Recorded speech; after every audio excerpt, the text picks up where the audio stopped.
Hey guys, what's up? It's Jules here for WhatCulture Gaming, joined as ever by the altar to my bridge. They formed in 2004. Hey, Let's not got it forget right. that because I keep getting that wrong. Scott jokes. Tailford, Hi. how are you today? I'm very good. I'm looking for, we can just talk about Alter Bridge if you want. They've got a new album coming out. I'm a big fan. Nope, we're talking They're today. really good. Nope. Yeah. Today we're talking about Fallout 76. Now, this is the thing. There have been a lot of issues with this game, but slowly, much like Bigfoot in reverse, it is loping out of the fog and slowly building itself into a better game. I will defend the fact that the devs are trying to do some work. Oh, well, yeah. However, Yep. it does seem that maybe there is a subject that we should talk about, namely the fact that the devs knew that Fallout 76 was going to be released broken. Yeah, so it turns out there's a whole podcast over on IGN called IGN Unfiltered where Ryan McCaffrey gets different guests on, and he had Todd Howard on. Obviously, there's a whole, you can go and listen to the full show, but a couple of choice quotes that IGN have since written up are just Todd Howard addressing the state of development before launch and the state that Fallout 76 released in, and he said that it was a very difficult game. It was a very difficult game to get to where it was. We were ready for a lot of the difficulties that ended up on the screen.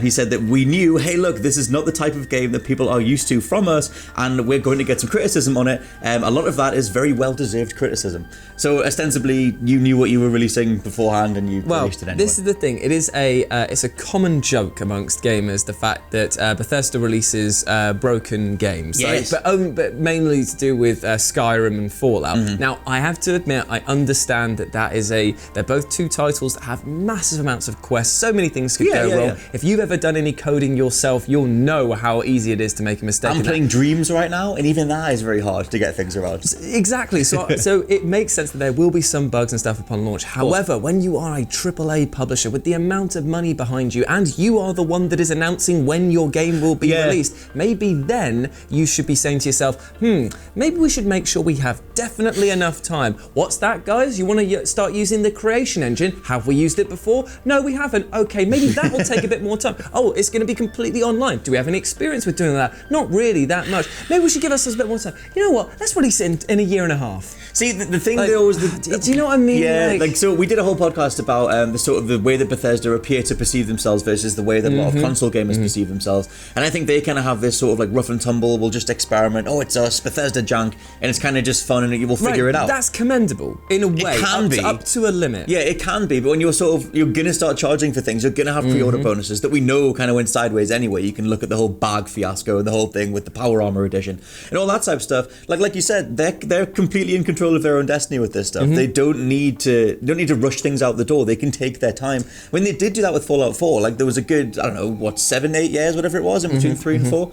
And obviously they didn't work on New Vegas. So why not just take your time and release Fallout 76 as is? Everyone is just clamoring for more and more of this IP because of the fact that, when you've got something like the Elder Scrolls, when you've got something like Fallout, you've tapped into the social consciousness and people for some reason love those two strands of games, and you've delivered that same game in so many forms. That's fine. Make people wait for it. Yeah. I'm sure that you could fit another edition of Skyrim out somewhere in the meantime if you're that strapped for cash.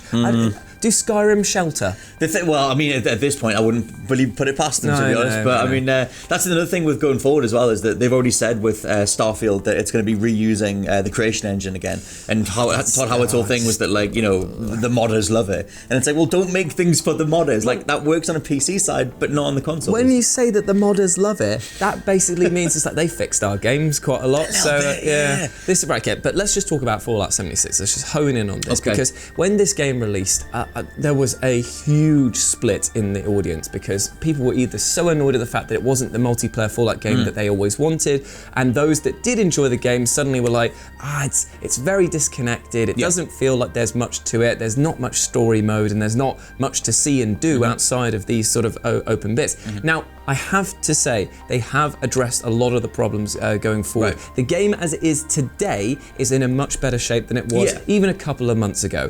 However, you cannot overlook the huge mistakes that they've made along the way.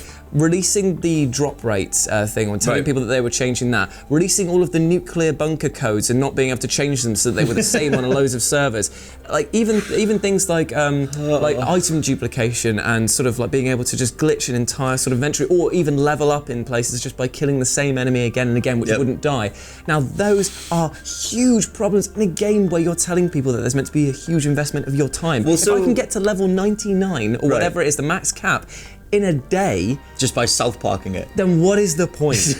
What is the point? I mean, Howard did also say in this that it wasn't about what Fallout 76 necessarily was at launch, it was about what it could become. Yeah. And I like I always go back and forward on the whole games as a service, living alongside a game type thing. I think there's a big problem in every single game being a games as a service, that we are supposed to have daily quests and whatever every single day. But there is potentially something there in, you launch a state of a game that can be enjoyable on day one and playable enough, and you just supplant that with content along, months or years worth of whatever, a story or anything. Borderlands is a great example of that. Yeah. Like Borderlands 2 hit the perfect stride of having a very lengthy main campaign that it didn't really charge anything for, and then it had 4 DLC packs that came along with it. I do not understand why that is not just a model that more people take, and that still managed to add in sort of like, the construct peaks and all the other stuff that happened afterwards, like mini challenges. Yeah, I think we're reaching like critical mass on games as a service. Like there's been more examples of it failing catastrophically than the ones that take off. Like something like Rocket League does it extremely well. Rainbow Six Siege does it extremely well. Yeah. But then for every examples like that where you can just plug content in and you have a consumer base that are willing to take those things on board,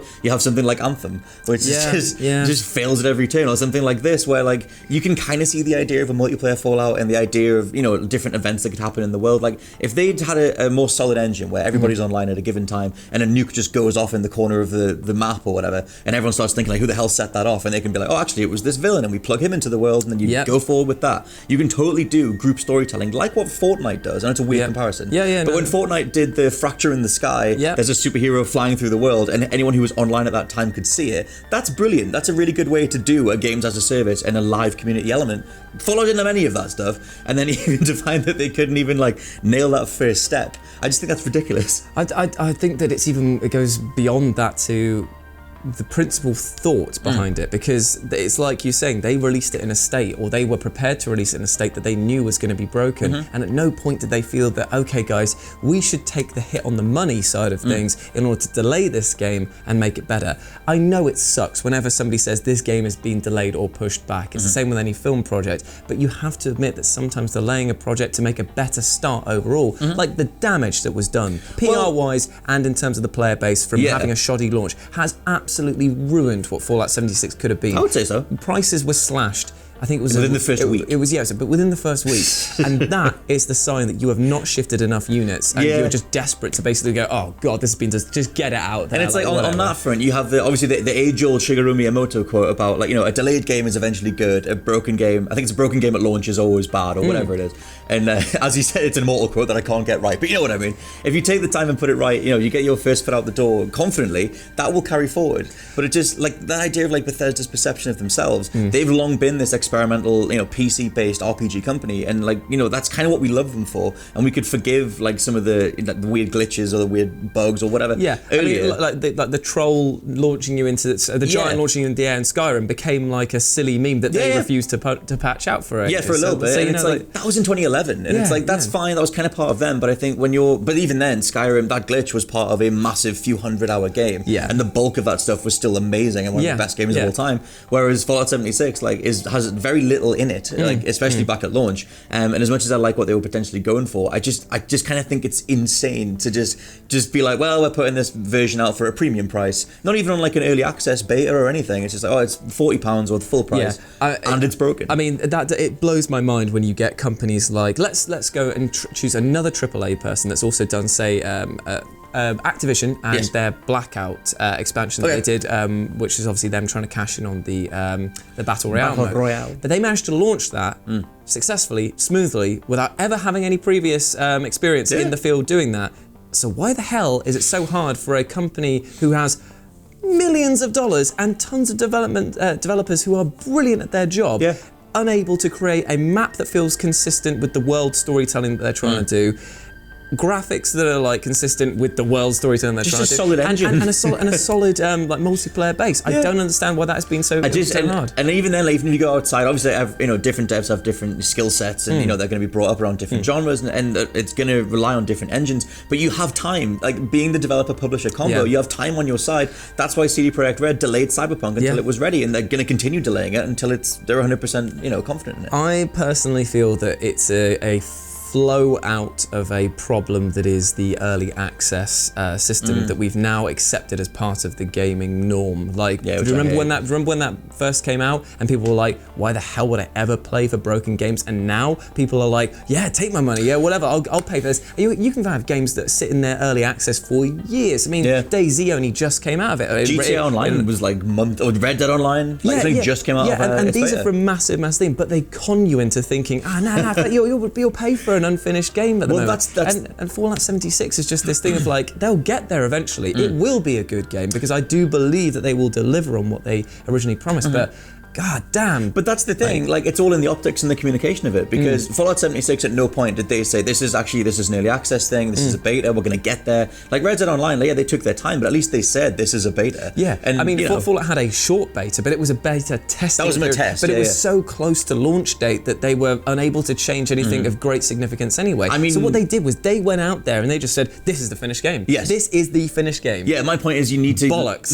You need to have like a few months worth where it's in that beta state. Like Dreams is in beta now. Totally recommend Dreams, by the way, one of the best PS4 exclusives at the minute, but I will talk about it more in the future. But that game is very much in its early access phase, and it's a very solid version of an early access thing, but you go in with readjusted expectations, and it just makes everything make a whole lot more sense. And I don't know why they jumped the gun. Yeah, I would have gone into Fallout 76 with much more leniency if they had told me, guys, this is what it is at the moment, just think of this as a beta testing period, and we'll launch the full game with some extra bonuses for those who played it early. I would have been like, I will play that game. So, as it stood, when I got the review codes in, I sat down, I played it for about 3 or 4 hours. I had to step away from it because it made me really angry. Because I hate seeing a franchise that I love be tarnished in that way. I'm a huge Fallout nut. So for me, this was just like, it just didn't feel good. The thing is, like, to end on a positive, I think there's absolutely a way for Bethesda to keep being that rough and tumble experimental company where we go to their games to see what they've come up with and see what their coders are innovating with, whether it be genres or mechanics or whatever.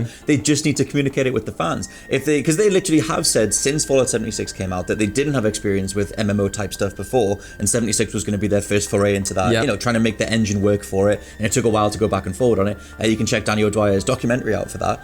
And it's like, we'll communicate all that stuff. Let us in on it, call it early access, say that it's the first time we're going online, we hope you'll come with us and all that kind of thing. Because we get the break it early test application, the beta, but then they go, we fixed everything and it's going to launch, it just works. No, you didn't. And you didn't. And it's like, the way that you fix this is just by communicating with everybody. You can totally be rough and tumble Bethesda, but we need to have it communicated to us. They only seem to learn from the mistakes of their PR when they realised that if they got ahead of the game and actually span it their own way, they would actually have a much more sympathetic audience. But anyway, that has been our thoughts on Fallout 76 and the fact that the devs knew that they were going to be releasing it broken. Let us know what you thought about it down in the comments section below. Are you still playing this game? And if so, are you having a good time? I mean, shot some moths? Yeah, I mean, Josh is out there, isn't he? Look, again, another in-joke there. Yes. Impenetrable in this office. You can go follow me at RetroJ over on Twitter, and you can find me at /LP89. Thank you very much for watching, guys. We'll deliver more news, and we're doing a podcast in a minute, which should be fun. So check out the podcast channel as well. Until then, speak to you soon. Bye.